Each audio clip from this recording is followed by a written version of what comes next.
season have come on the heels of losses. What is it about those games that, I mean, is it just that it forces you to dig deeper and to grow? What is it about those losses that you think propels you to have some of your best performances the following week? Well, it's a team sport. So, I mean, it's the team has got to come together and understand, the things that we need to improve. And football is, it's tough. It's not a game of perfect, it's, you got a lot of talented players, you got a lot of talented coaches, and you got to figure out ways to win. And every week's a little different. We got different guys in there doing different things. And, it's just a lot of things have to go right. And, we're working hard at it to make it better every week. That's what we got to do. Next question will come from Greg Allman. Hey, Tom, obviously you've made a lot of adjustments this season, but this week to have a change at center, to have two starters in new places in the offensive line, just want to ask you how well that worked and how much the line played in the success you guys had today. They did a great job. AQ's done a great job since he got to us, and he was prepared to go. He's a tough, hard-nosed guy.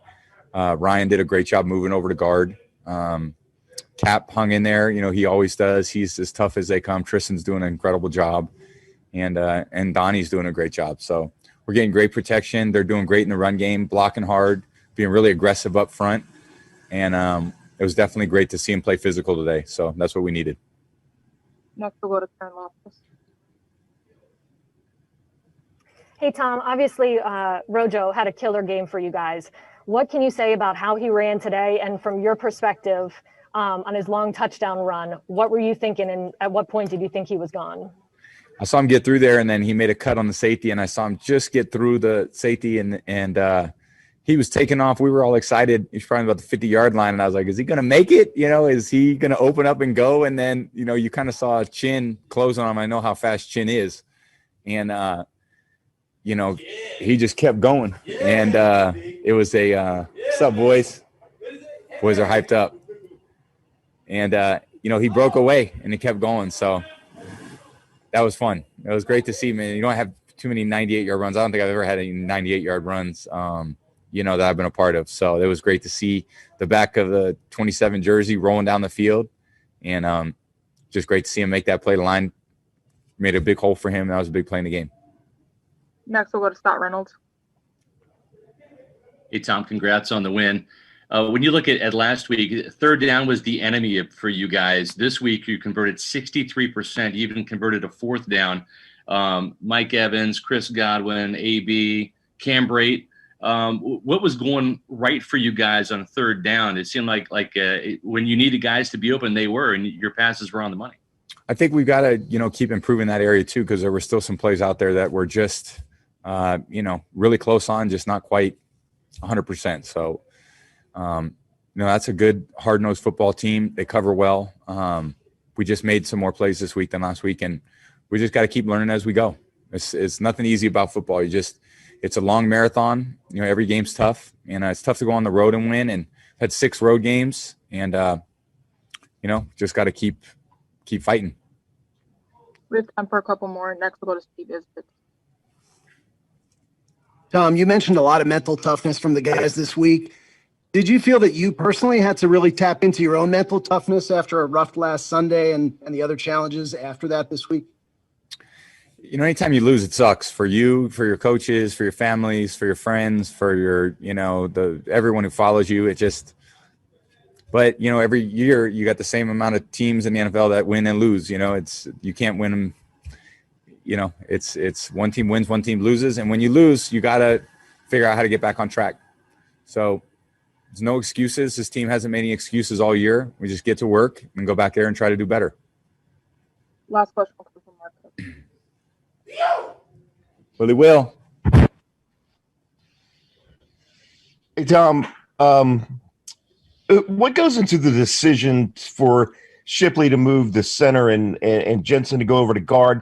Mike Florio at Pro Football Talk suggested that you made the move because you're disillusioned with Ryan Jensen. Any truth to that silliness? I mean, I don't want to respond to everybody that says everything. That's completely I have no idea. That's never heard that. I love Ryan Jensen. He's been one of the guys that has been a rock for me. Great teammate, great player, brings it every day. He's got great energy and enthusiasm. And I love playing with Ryan. I've played with a lot of great centers over the years, and Ryan's just a great player. So thank you guys. Appreciate it. Have a safe flight home.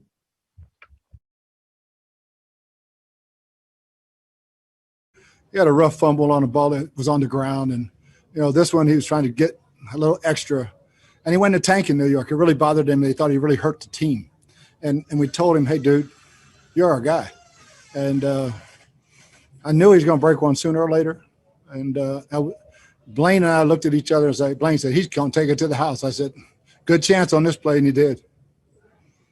Can you also just put in perspective, you guys had that delay yesterday, what this team, just their resolve to have to come up here and get a win any way they could?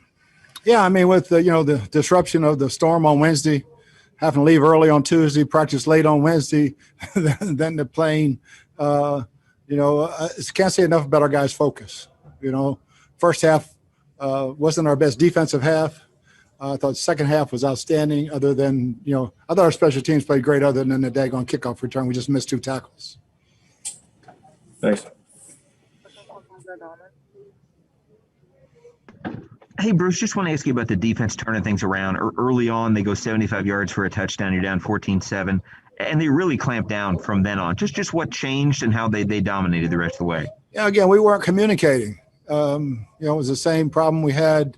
Todd got on them pretty good about let's communicate and get on the same page. And then after that, we were pretty solid the rest of the ball game. Even I would have liked to seen us even after the kickoff return. Great job by Sean running that down to hold him to a field goal. But Teddy made a great play.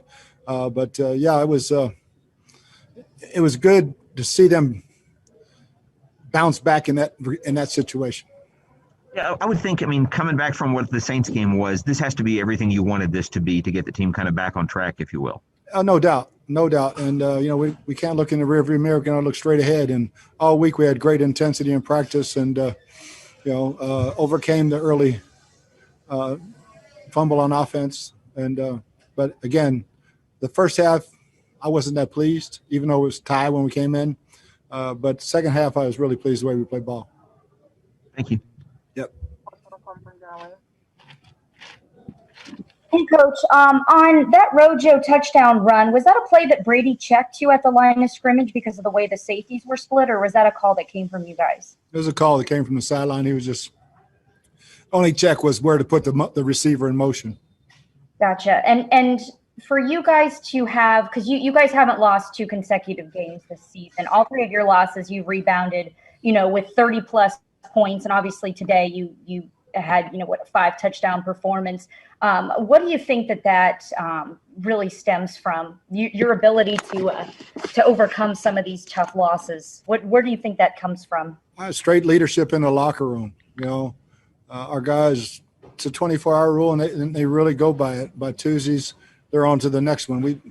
I think we had almost the whole team in on their day off last week, and so it just speaks volumes of the leadership that we have. Thank you, Coach.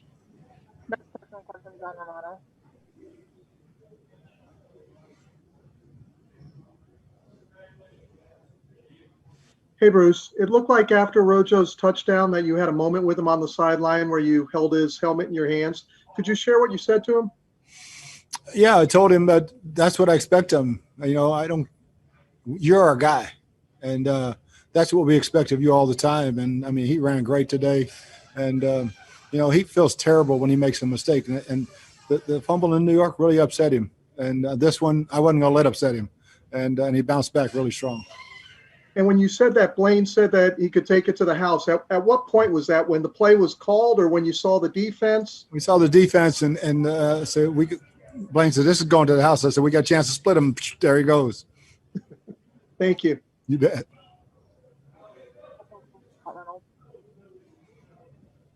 Hey, Bruce, congrats on the win.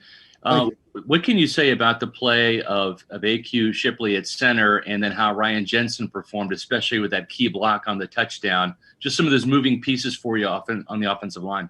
Yeah, those 2 guys, you're talking about 2 grizzly old veterans who are really pro football players and got all the confidence in Q.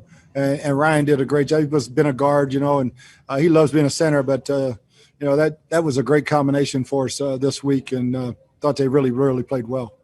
And as a prideful, offensive-minded head coach, to go from a game where you struggled to do anything right and score 3 points to a game where you put up 544 yards, 46 points, 5 touchdowns, just how much satisfaction does it give you and your offensive staff and the players to